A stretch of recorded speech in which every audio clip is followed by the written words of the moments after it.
헬라어를 이제 여러분랑 같이 이제 할 거예요. 이제 할 건데 히브리어가 헬라어가 굉장히 많아요. 분야도 많고.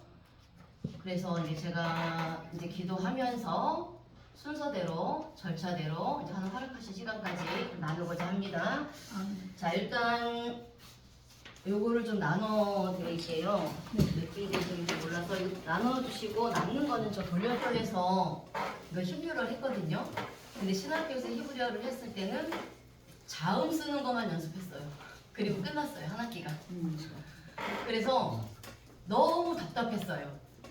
그런데 이제 10년 전에 우리 이제 원장 목사님이 이제 원어를 시작하셔가지고 저와 같이 지금까지 한 10년 정도 계속 공부를 하고 있어요.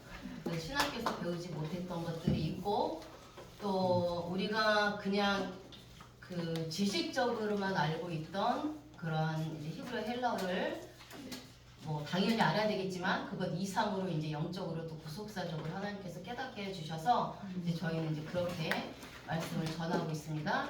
그래도 기초는 알아야 되니까 제가 지금 나눠드린 게 히브리어 알파벳이에요. 히브리어 알파벳은 오른쪽에서 왼쪽으로 쓰시는 걸 혹시 알고 계시나요? 네. 네. 히브리어는 오른쪽에서 왼쪽으로 써요. 그래서 우리가 읽을 때도 오른쪽에서 왼쪽으로 읽어요. 원어 성경도 오른쪽에서 왼쪽으로 되어 있어요.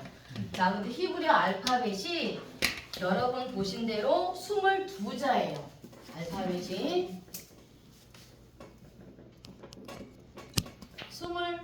22자예요. 첫 글자를 한번 같이 읽어볼게요. 어떻게 읽냐면 알렙부터 읽는 거예요. 맨 윗줄에 오른쪽에 있는 것이 알렙이죠. 네. 알렙이 첫 글자예요. 자, 그래서 한번 그 위에 써있죠? 조그만하게 보이시나요? 네. 한번 읽어볼게요. 알렙, 베트, 기멜, 달렙, 해, 바브, 자임, 헤트, 텍트, 요드, 카프, 라메드, 멘, 둔, 사메, 아인, 페, 차데, 코프, 레시, 신, 타부.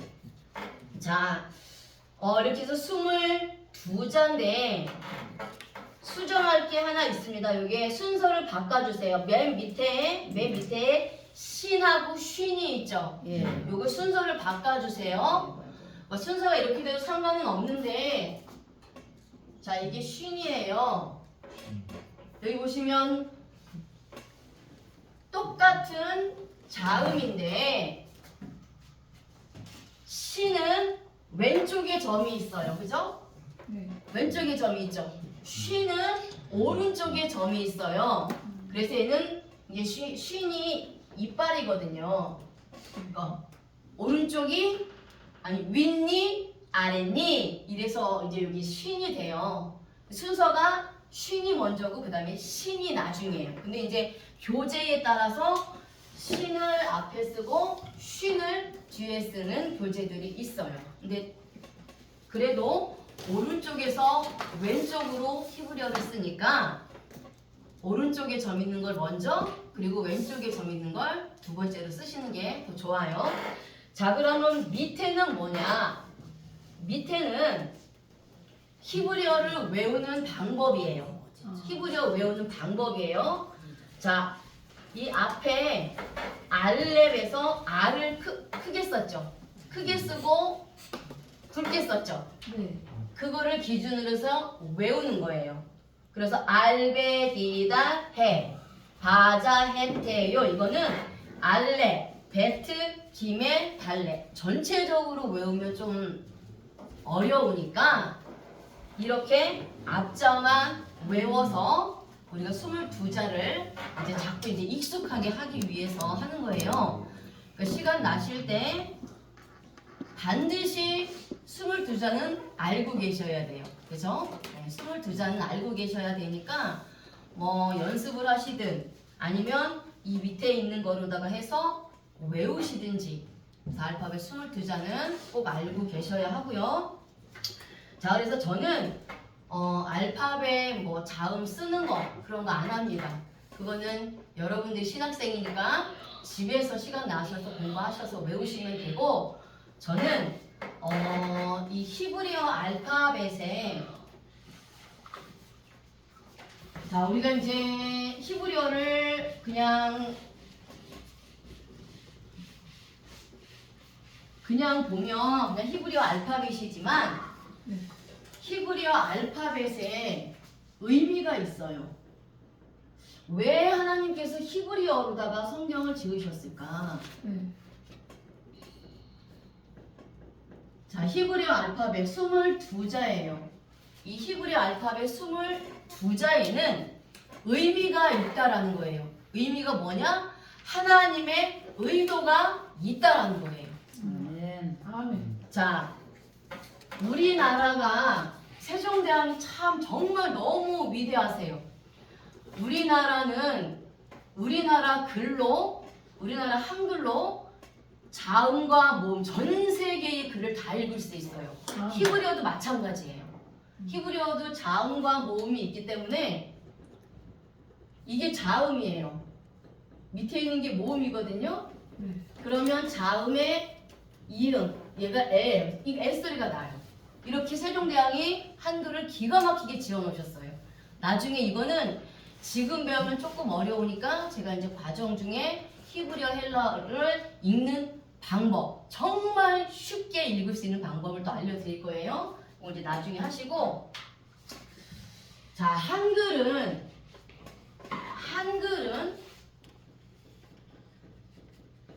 표음 문자예요. 표음 문자. 표음 문자가 뭘까요? 표음 문자. 소리 나는 대로. 예, 소리 나는 대로 글을 만든 거예요. 그러니까 문자의 소리를 글로 만든 게 표음 문자예요. 그런데 히브리어는 모세 시대부터 내려온 문자잖아요. 자, 이 히브리어는 무슨 문자라고 하느냐? 상형 문자라고 해요. 상형 문자. 그래 또는 그림 문자라고도 해요. 그림 문자. 자, 상형 문자, 그림 문자 이건 뭐냐?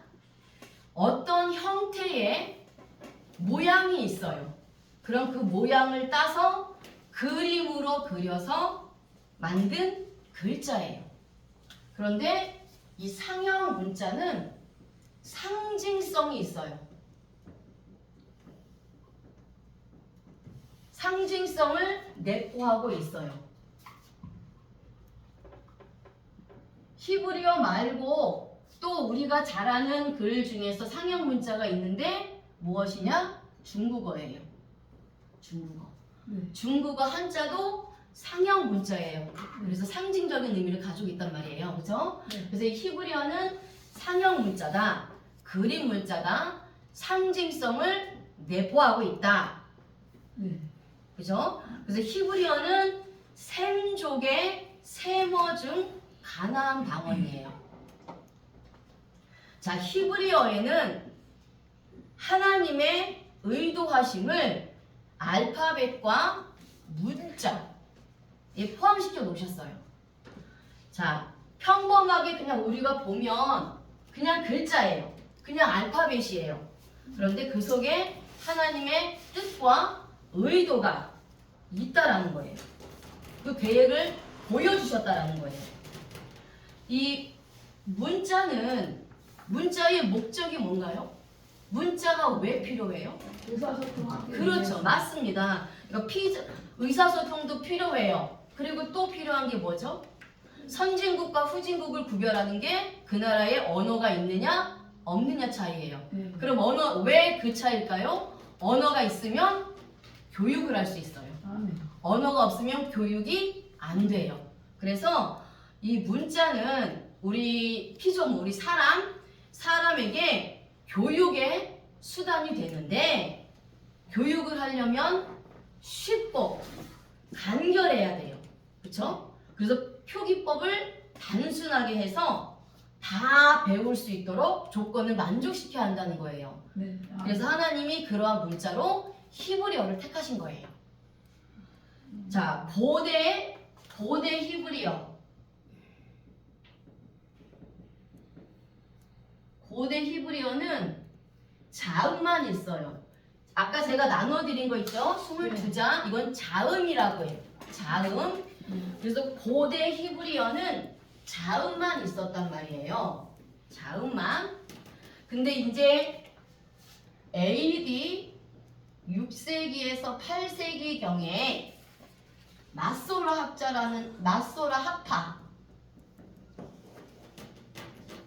학파가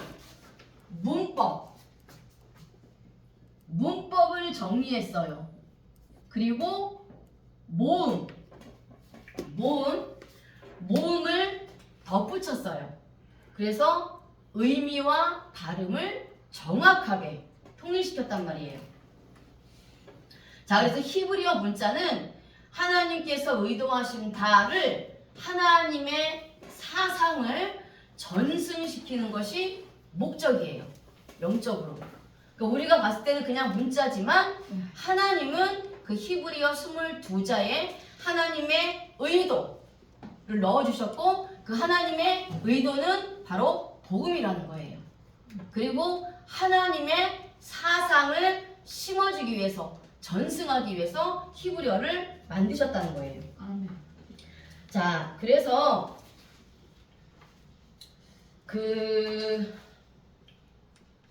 이 히브리어는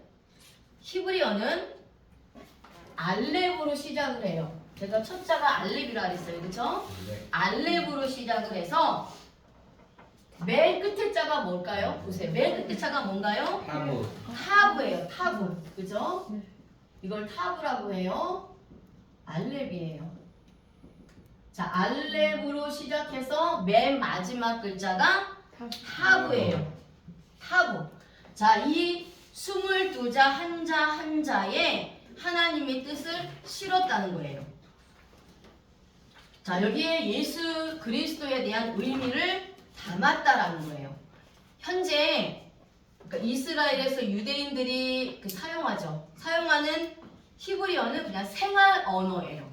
생활 언어의 개념이란 말이에요. 근데 히브리어 알파벳 22자는 상징적인 의미가 있기 때문에 하나님의 숨겨진 의도가 있어요. 그게 바로 이제 복음이라는 거예요.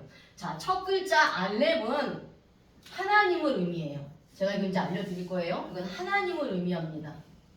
첫 글자 첫 글자 알렙은 하나님이에요. 맨 마지막 글자 타브는 이건 십자가에서 나온 글자거든요. 예수님이에요. 그래서 알파벳 22자는 하나님으로 시작해서 예수님으로 끝나요. 모두가. 그래서 이 첫 글자인 알렙의 시작이라는 의미가 있어요. 하나님으로부터 시작해서 마지막 글자 타브는 완성이라는 의미가 있습니다. 예수님으로 완성하는 거예요. 그게 하나님의 구속의 역사라는 것을 하나님이 이제 보여주신 거예요. 그래서 이 22자 한자에는 구속사가 다 연결이 되어 있어요. 다 예수 그리스도와 연결이 되어 있다라는 거예요. 아멘. 자, 그래서 하나님이 이제 이 히브리어를 통해서 우리 사람들에게 하나님의 중심 사상, 예수 그리스도 중심 사상을 계속해서 심어주기 위해서 히브리어를 만드신 거예요. 자, 우리가 무엇을 듣고 배우느냐가 진짜 중요해요. 아멘. 그렇죠? 어려서부터 부모에게 무엇을 배우느냐, 스승에게 무엇을 배우느냐, 그게 그 사상이 내 이마에 새겨지고 내 마음에 새겨지기 때문에 그게 평생 가요. 그래서 어렸을 때 부모에게 무엇을 배우느냐, 학교에서 무엇을 배우느냐에 따라서 그 사람의 인생이 정해져요. 그렇죠? 자, 마찬가지입니다. 우리가 어려서부터 하나님을 배우느냐, 이방신을 배우느냐에 따라서 그 사람은 미래가 달라져요. 그래서 교회 학교가 그렇게 중요한 거예요. 아멘. 학교 수업이 그렇게 중요한 거예요.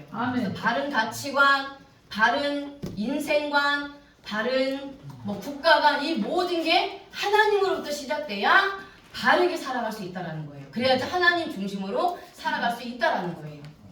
그래서 하나님이 이 히브리어를 통해서 그리고 이 성경을 통해서 하나님 사상을 계속해서 하나님의 백성들한테 주입시키기를 원하시는 거예요. 하나님을 어려서부터 배우면 하나님 사상으로 살게 돼요.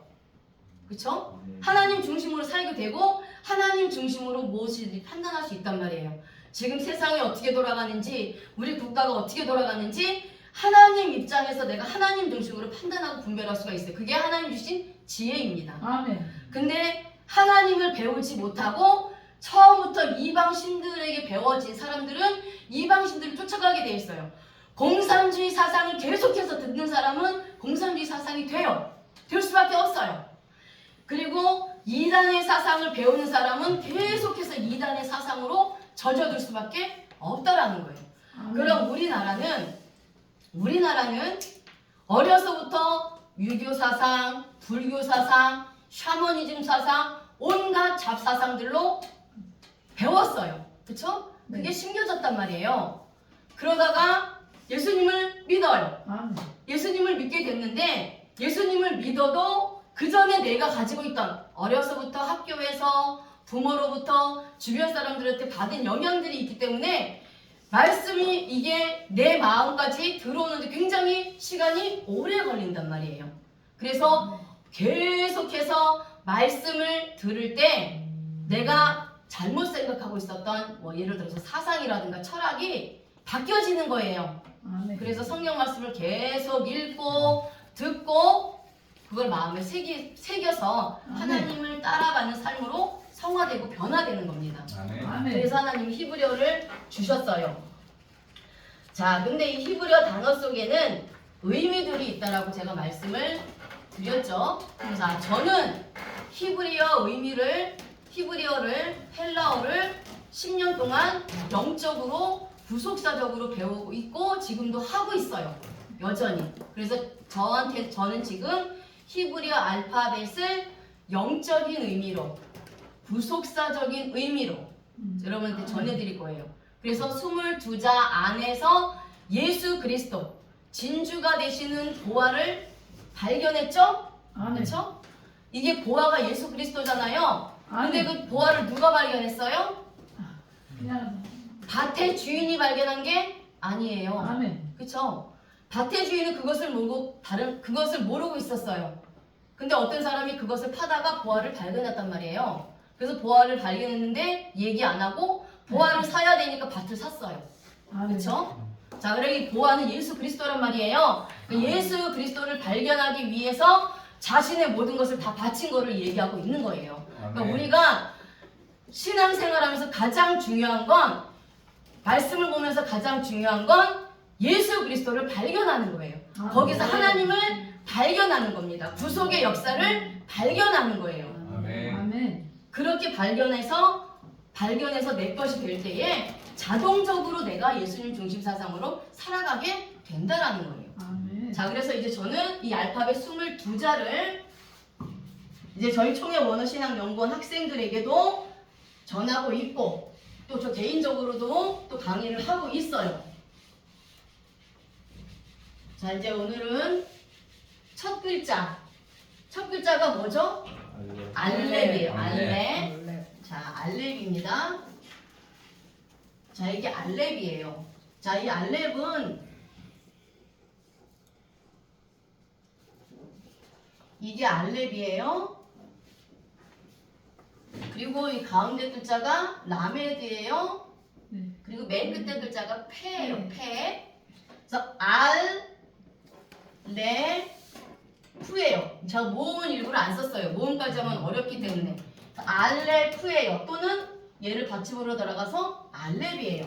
그런데 히브리어 자음으로 표기할 때는 맨 앞자만 표기를 해요. 그래서 이걸 알렙이라고 읽거든요. 자, 알렙은 아까 히브리어가 무슨 문자라고 했죠? 맞아요. 상형 문자라고 했어요. 그쵸? 상형 문자 또는 그림 문자라고 했단 말이에요. 그럼 상형 문자와 그림 문자는 뭐냐? 어떤 형상의 모양을 그림으로 만들어서 그거를 글자로다가 바꾼 거예요. 아멘. 처음에는 정말 그림이었어요. 자, 이 알렙은 황소라는 상형 문자에서 나온 글자예요. 자, 이 가운데가 황소 얼굴이에요. 그리고 여기 요 뒤에 요드 두 개 있죠? 이게 황소의 뿔이에요. 그래서 그런데 이제 하나님이 십계명에서 우상을 새기지 말라고 했잖아요. 네. 그래서 처음에는 그림 글자, 상형 문자로 다 하다가 이것을 글자로 이렇게 바꾼 거예요. 그래서 이것은 황소라는 상형 문자에서 온 글자예요. 알렙은 자, 뿔이 달린 소의 얼굴, 그쵸? 뿔이 달린 소의 얼굴을 본떠서 만든 글자가 알렙이란 말이에요. 네. 그래서 이것은 알렙은 황소, 수소라는 뜻이 있어요. 히브리어 알파벳에는 뜻이 있고 의미가 있어요. 그리고 그것이 어디에서 그 글자가 만들어졌느냐 이렇게 이제 세 가지로 보거든요. 그래서 이 알렙은 황소라는 상형 문자에서 왔기 때문에 황소, 수소라는 뜻을 가지고 있어요. 고대 근동은 농경사회예요. 가나안 들어갔을 때는 농경사회로 농사를 지며 살았잖아요. 그렇죠? 네. 그래서 고대 근동은 농경사회인데 농경사회는 황소가 절대적으로 필요해요. 우리들 농사를 지을 때는 소가 필요해요. 소는 뭐예요? 재산이에요. 그렇죠? 자, 그래서 그 고대 근동의 농경사회를 살던 그 유대인들에게 황소하면 힘이에요. 힘.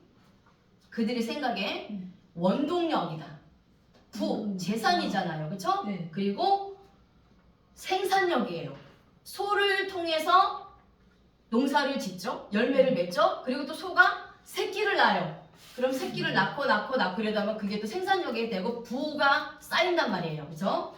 그래서 황소, 이 모든 것이 황소에게 나온다 라고 이제 고대 근동의 유대인들의 개념이었단 말이에요. 그런데 이 알렙은 영적인 의미를 보면은 영적인 의미로는요, 힘, 능력, 경제력의 근원과 원동력이 되신 하나님이에요. 자, 자, 아까 제가 히브리어 알파벳에는 뜻이 있고 의미가 있다라고 말씀을 드렸어요. 그쵸? 네. 뜻은 황소와 수소라는 뜻이에요.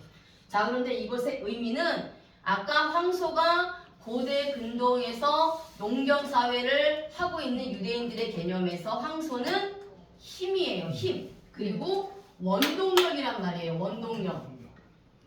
원동력. 그리고 시작, 근원 이라는 의미가 있어요. 힘, 부. 자, 알렙은 힘, 부, 원동력, 시작, 근원, 그리고 경제력 이런 의미가 있어요. 자, 그래서 영적으로 알렙은 힘과 능력과 부, 이 경제력의 모든 근원, 그 원동력이 누구다? 하나님이라는 거예요. 그러니까 하나님으로부터 모든 것이 시작된다는 거예요. 그래서 첫 글자가 뭐다? 알렙이에요. 그래서 알렙은 창조주 하나님을 의미한단 말이에요. 창조주 하나님을 의미해요. 그래서 이 모든 것이 시작이 하나님으로부터 시작된다는 거예요. 내가 일을 해서 돈을 버는 것 같지만 하나님이 나에게 힘과 능력을 주셔서 일할 수 있는 거고, 또 내가 아무리 노력한다고 해도 하나님이 복을 주셔야 우리가 복을 받을 수 있어요. 그렇죠? 그리고 뭐 권력, 명예, 뭐 대통령, 지도자, 이 모든 것이 하나님으로부터 왔어요. 지혜도 하나님으로부터 옵니다. 지식도 하나님으로부터 와요. 모든 것이 하나님으로부터 시작된다는 거예요. 그게 우리 성도들의 믿음의 고백입니다. 아멘. 창조주 하나님으로부터 우리의 삶이 시작된다는 거예요. 하나님으로부터 태어나서 하나님을 위해서 살고 하나님을 위해서 죽는 게 우리의 삶이에요. 하나님으로부터 우리는 시작한다는 겁니다. 아멘. 그래서 이 히브리어 첫 번째 알파벳이 알렙이에요. 그래서 이 알렙은 또 알렙이라는 이 단어는 시작과 우두머리를 의미해요. 시작과 우두머리도 의미한다는 거예요. 그러니까 원초적인 힘의 근원지, 창조의 시작이라는 거예요. 하나님은 창조자세요. 그죠? 창조주예요. 네. 세상 모든 만물과 사람을 창조하셨고 친히 다스리시는 역사의 주관자예요. 그죠? 세상의 주관자요, 역사의 주관자요, 아멘. 내 개인의 삶의 주관자가 하나님이라는 거예요. 아멘. 그래서 알렙은 하나님이라는 단어에 들어가 있어요. 하나님. 창세기 1장 1절에 하나님이 나오죠. 태초에 하나님이 천지를 창조하시니라. 에서의 하나님. 성경에 하나님의 이름이 많아요. 그쵸? 하나님으로 표현한 게 있고 여호와라고 표현한 게 있고 주라고 표현한 게 있고 여러 가지 표현들이 있잖아요. 그런데 창조주 하나님으로부터 모든 세상과 내가 시작이 됐어요. 그쵸? 네. 창조주 하나님이 히브리어로 뭐냐? 엘로힘이에요. 자, 엘로힘이에요. 네. 엘로힘이 창세기 1장 1절에 나오는 하나님이에요. 하나님께서 태초에 천지를 창조하시니라 에서의 하나님이 엘로힘이에요. 그렇죠? 자, 엘로힘의 첫 알파벳이 알렙이에요. 알렙. 그래서 히브리어는 시작을 의미하는 단어는 알렙으로 시작을 해요. 시작을 의미하는 단어, 원동력을 의미하는 단어는 알렙으로 시작한단 말이에요. 그래서 하나님으로부터 시작한다 해서 엘로힘의 첫 글자가 알렙이고, 자, 그러면 하나님이 창조하신 첫 사람이 누구죠? 그쵸, 아담이에요. 그쵸?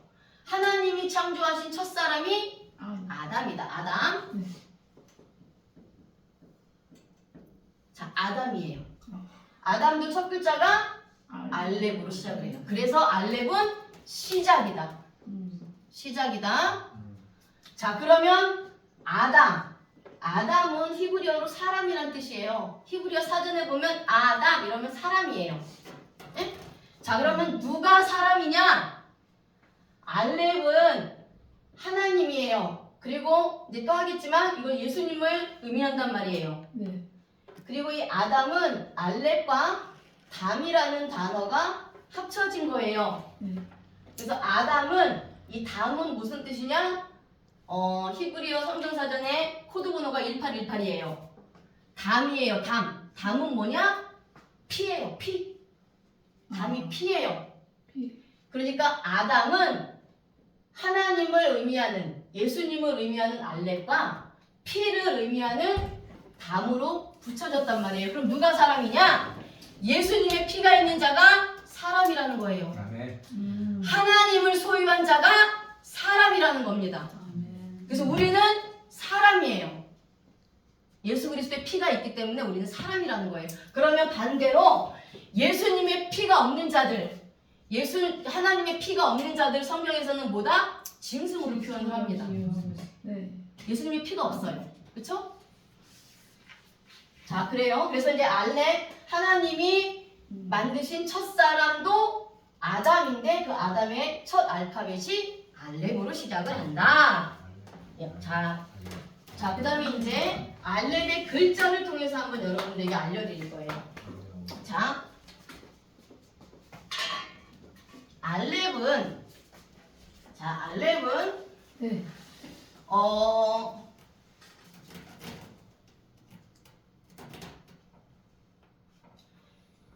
자, 요게 무슨 자인지 아까 제가 드린 자하면서 찾아봐 주세요.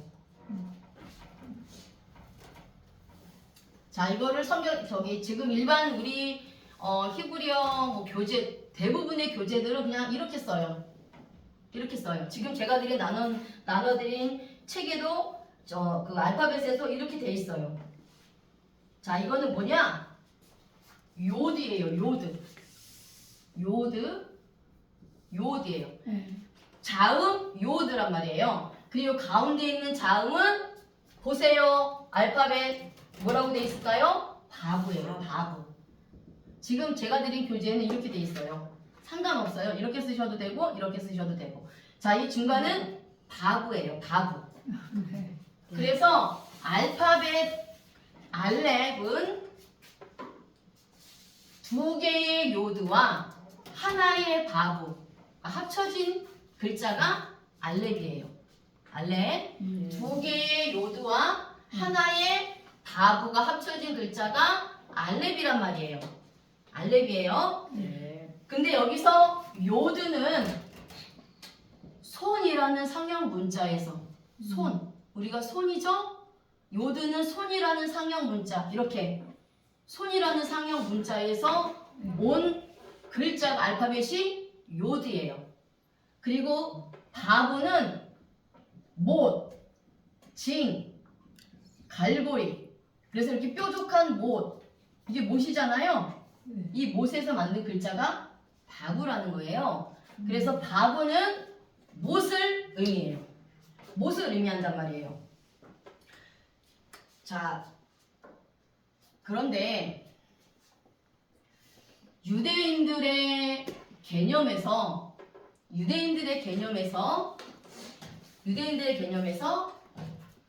이 알파벳을 어떻게 해석을 하느냐, 알렙을 요드가 두 개가 있잖아요. 그쵸? 위엔 요드를 하나님의 손, 윈 요드는 하나님의 손, 그러니까 하나님이에요.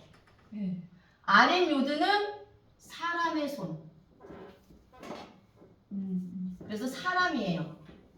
가운데 바브는 뭘까요? 가운데 바브는 하나님의 말씀, 모세에게 하나님이 주신 말씀, 율법의 말씀, 토라예요. 토라. 유대인의 개념이라고 제가 말씀드렸어요. 유대인의 개념.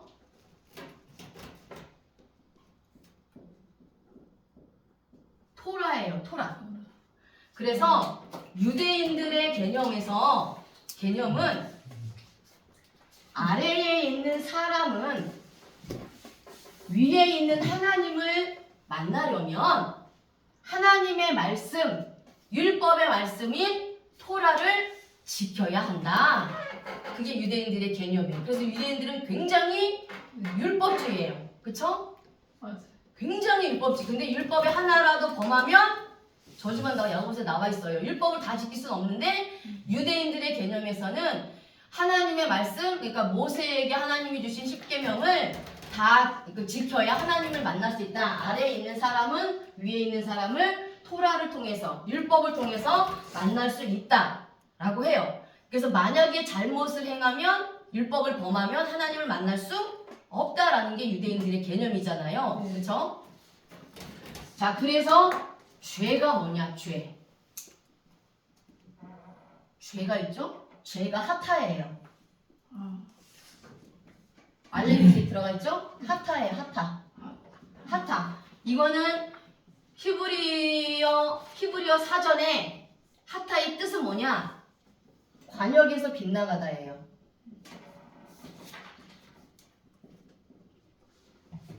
양궁을 딱 쐈는데 그 동그라미 안에 안 들어간 거예요. 10에 들어가지 정확하게 들어가는 거예요. 유대인들의 개념에서는 반드시 관역, 이 중앙을 맞춰야 돼요. 그래야 하나님 만난다고 생각하는데 이 관역을 맞추지 못하면 죄다. 이렇게 얘기해요. 그래서 죄라는 단어인 하타가 뜻이 관역에서 빗나가다, 관역에서 벗어나다라는 뜻이에요. 그게 이제 유대인들의 개념이에요. 그래서 유대인들은 율법의 말씀을 지키면 하나님과 연결이 되지만 율법의 말씀을 지키지 않으면, 토라를 지키지 않으면, 잘못 행하면 그 죄를 지으면 하나님을 만날 수 없다. 이렇게 믿는 거예요. 그래서 율법주의가 되는 거예요. 스스로 율법주의가 되는 거예요. 그런데 이 토라는요. 토라는 율법은 예수 그리스도예요. 예수님이 율법을 완성하셨어요. 그렇죠? 그래서 구속사적으로 원어적으로 토라는 예수님의 복음이에요. 예수 그리스도라는 거예요. 토라. 예수님이 율법을 완성하셨어요. 누구도 율법을 완성할 수가 없어요. 오직 예수 그리스도만이 율법을 완성하신 분이에요.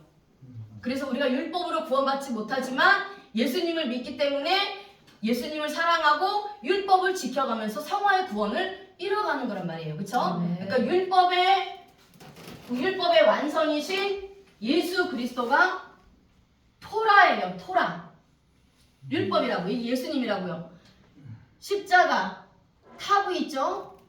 십자가에서 못 박혀 죽으신 예수님. 바보는 못이에요.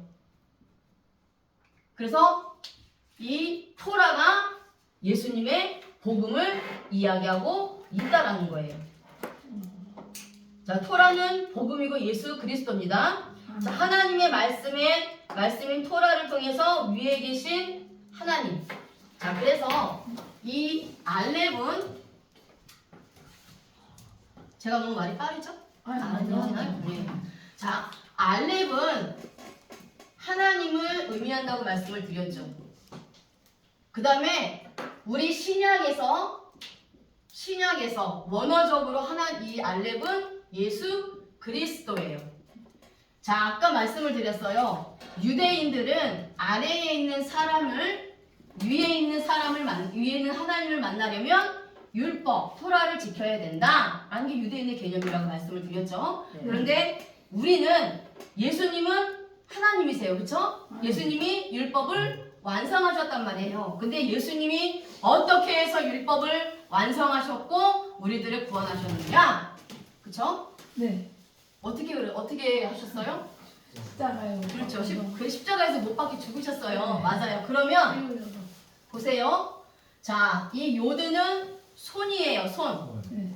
그리고 요드도 손이에요. 똑같아요. 위에 있는 거는 하나님의 손, 하나님. 밑에 있는 거는 사람의 손, 사람. 이 못은 뭐다? 못의 의미는 연결이에요. 히브리어 알파벳 의미의 바브는 연결, 결합이에요.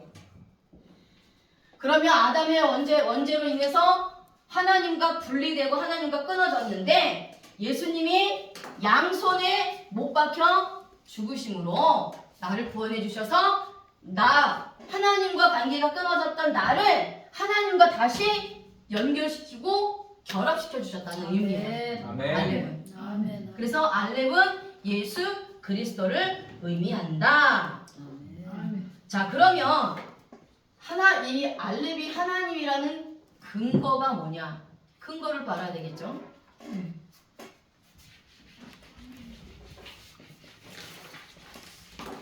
자, 제가 말이 빠르면 말씀해 주세요. 천천히 할게요. 네. 자, 그래서 알렙은 하나님이시면서 또 예수 그리스도다. 그러니까 우리가 이 하나만 보면 안 돼요. 동전의 양면을 봐야 되듯이 구약이 있어야 신약이 있는 거고 신약 때문에 구약이 있는 거예요. 네. 율법이 있어야 율법을 통해서 죄를 깨달음이라 율법을 통해서 내가 죄를 깨달아야 어찌할꼬 이 죄는 어찌할꼬 내가 해결할 수 없는데 이 죄를 어찌할꼬 베드로가 설교했을 때 뒤집어졌어요. 그랬더니 베드로가 예수님 믿어. 예수님은 너 죄 때문에 죽으셨어. 아 그래? 그러면 내가 예수님 믿으면 이 죄에서 자유해질 수 있는 거구나. 할렐루야 해가지고 예수님 믿은 거예요. 아멘. 근데 율법이 없으면 내가 무슨 죄를 짓고 있는지 몰라. 표준이 없어요. 교과서가 표준이 돼야 돼요. 이정표가 있어야 바른 길로 갈 수 있어요. 그렇죠? 뭔가를 알아야 지식이 있어야 내 백성이 망하지 않아요. 지식이 있어서 율법을 알아야 내가 율법을 보니까 이것을 내가 잘못하고 있구나. 내가 죄를 짓고 있구나. 근데 이걸 어찌하면 좋을까? 그런데 신약으로 오니까 예수님이 내 죄를 위해서 죽으셨대. 그럼 내가 그 내 죄를 고백하고 자백하면 용서해 주시는 예수님 앞에 내가 나가면 되겠네? 그래서 율법도 필요하고 복음도 필요한 거예요. 율법이 없으면 복음이 필요가 없어요. 그래서 예수님은 율법의 완성이시고 복음도 완성하신 분이에요. 아멘. 그리고 복음이 없으면 나 같은 죄인이 어떻게 숨을 쉬고 살겠어요? 벌써 죽지. 아멘. 그쵸? 그렇게 양면을 보셔야 된다는 거예요. 알렙은 하나님, 모세에게 율법해 주신 하나님, 그래서 유대인들이 토라를 통해서 하나님을 만나는 것처럼 우리가 죄 가운데 있을 때 예수 믿기 전에는 율법을 모르기 때문에 하나님을 만날 수 없었어요. 그런데 양손에 못 박히신 예수님이 내 죄를 위해서 죽으셨다고 하니까 그것을 믿음으로 인해서 내가 구원받았으니까 그때부터는 하나님의 말씀, 율법의 말씀을 통해서 내가 하나님을 만나는 거예요. 그게 성화의 구원. 그렇죠? 그렇게 되는 거예요. 그러면 자, 이 알렙은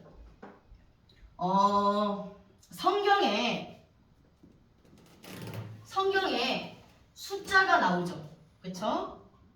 네. 성경에 숫자가 나와요. 마찬가지로 히브리어 알파벳 22자는 숫자가 있어요. 하나님이 왜 성경에 숫자를 기록하셨을까요? 심심해서? 아니에요. 하나님이 성경에 기록하신 거는요, 다 의미가 있어요. 숫자에도 의미가 있어요. 장소에도 의미가 있어요. 이름에도 의미가 있습니다. 그래서 숫자에 의미가 있는 것을 숫자 영감설이라고 한단 말이에요. 그래서 알파벳에도 숫자가 있어요. 숫자가 있는데, 자, 요드의 숫자가 10이에요. 10. 그럼 밑에 요드, 윗요드 10, 아랫요드 10이에요. 네. 바브는 숫자가 6. 6이에요. 6. 어떻게 하세요? 여기 있습니다. 똑똑하시네. 자, 여기 제가 드린 거 보면 여기 숫자가 다 있단 말이에요. 그거 보시면 돼요. 예? 자, 그러면 바보가 6이에요. 그러면 합치면 뭐죠? 26. 그쵸? 자, 그런데 하나님은 여호와 하나님이다 라고 해요. 근데 유대인들은 여호와라고 하지 않아요. 너무 이름이 거룩해서 아도나이라고 읽어요. 그래서 저희들도 아도나이라고 해요. 아도나이가 주요, 주, 이 뜻이거든요. 자, 근데 여호와라는 단어가 히브리어로 야훼예요. 야훼라는 얘기 들어보셨죠? 네. 그게 요드해 바브 해예요. 요드해 바브, 이게 야훼예요. 우리는 그냥 아도나이 이렇게 읽는단 말이에요. 자, 그러면 요드가 불러주세요. 요드가 숫자 값이 아까 뭐라 그랬죠? 10이에요. 그렇죠? 해가 몇인가요? 해 숫자. 해가 5요. 그렇죠. 5예요. 자, 바브가 아까 몇이라 그랬죠? 6이라 그랬어요. 해가 몇이죠? 5. 자, 합쳐보세요. 26. 그렇죠. 딱 떨어져요. 그렇죠? 양손에 못 박히신 예수 그리스도가 26이에요. 숫자가. 그 다음에 여호와 아도나이가 26이에요. 하나님이 숫자가 26, 여호와가 26이에요. 자, 그러면 26의 숫자의 의미가 무엇이냐? 숫자의 의미가 무엇이냐? 주의 복음. 주의 복음, 예수님의 죽으심과 부활이에요. 숫자 26이. 그래서 알렙은 하나님이시면서 예수님이다. 예수님도 하나님이시잖아요. 그죠? 하나님이신 예수님, 창조주가 되시는 예수님을 말씀하고 있는 거예요. 그래서 알렙의 두 개의 요드는 양손으로 사역하신, 양손에 못 박혀 죽으신 그 예수님, 하나님이 되시는 예수님께서 십자가에 못 박히시는 사역을 통해 땅에 있는 나와 하늘에 계신 하나님과 연결시키고 결합시켜 주셨다라는 거예요. 그래서 모든 사람은 인류의 조상인 아담의 원죄와 자본자로 인해서 죄인으로 태어났어요. 그렇죠? 그래서 아담의 원죄를 가지고 태어난 원죄의 죄인이란 말이에요. 그래서 모든 사람은 죄인이기 때문에 천국에 갈 수 없어요. 율법은 모두 지킬 수가 없어요. 그래서 하나님이 예수님을 보내주셨어요. 그래서 예수님은 율법의 완성이세요. 모든 율법을 온전하게 지키시고 완성하신 분은 예수님 뿐이에요. 그래서 예수님은 죄도 없으시고 흠도 없으신 완전하신 하나님이요 완전하신 사람이라는 거예요. 율법을 완성하신 예수님을 통해서만 우리가 구원을 받을 수가 있다라는 겁니다. 아멘. 자, 그래서 알렙은 시작이 되시는 하나님, 그죠? 그리고 또 끝이 되시는 예수 그리스도. 아멘. 라는 거예요. 시작과 끝이 되시는 예수님. 그 예수님께서 십자가에 못 박히시는 사역을 통해 창세전에 예정하시고 택하신 하나님 백성들을 구원하시려는 구원의 사역을 시작하셨고 또 그 사역을 십자가에서 완성하셨어요. 그리고 마지막 때에 심판의 때에 재림의 주로 심판의 주로 오시죠. 살아있는 자와 죽은 자를 심판하십니다. 살아있는 자는 누구다? 예수님의 피가 있는 성도, 죽은 자들은 예수님 안 믿는 자들 심판하러 오시는 거예요. 그게 오늘 알렙의 의미입니다. 여기까지만 하겠습니다. 기도하겠습니다. 하나님 감사합니다. 하나님 아버지, 오늘도 히브리어 알파벳 의미를 통해서 하나님을 발견하고 예수 그리스도를 발견하고 깨달을 수 있는 그러한 지혜를 주심을 감사합니다. 하나님 아버지, 오늘 말씀으로 받은 이 말씀을 하나님 한 주간의 마음에 새기게 하여 주셔서 말씀으로 인도함 받는, 그래서 예수 그리스도 안에서 함께 살아가는 그런 삶이 될 수 있도록 도와주시옵소서. 예수님의 이름으로 기도합니다. 아멘. 질문 있는데요. 그럼 나중에 제가 왜냐면 가야 돼요. 간단한 건데. 네네. 아까 타보도 예수님이라고. 네네네네. 아까 제가 말씀드렸죠. 알렙부터 타부는 전부 하나님을 의미하고 예수님을 의미해요. 그래서 저는 저 시간에는 이 알파벳 22자의 의미를 부속사적으로 여러분한테 풀어드릴 거예요. 그리고 암만 쉬어도 23개인데 22개라고 하시는. 아니, 쉰은 한 글자예요. 쉰. 네. 아까 쉰 있죠? 네. 이거는 한 글자인데 오른쪽에 점이 있느냐 왼쪽에 점이 있느냐에 따라서 그냥 쉰과 신으로 읽는 거지 그냥 글자로는 한 글자라고 우리가 적용을 해요. 그래서 22자예요. 감사합니다. 감사합니다.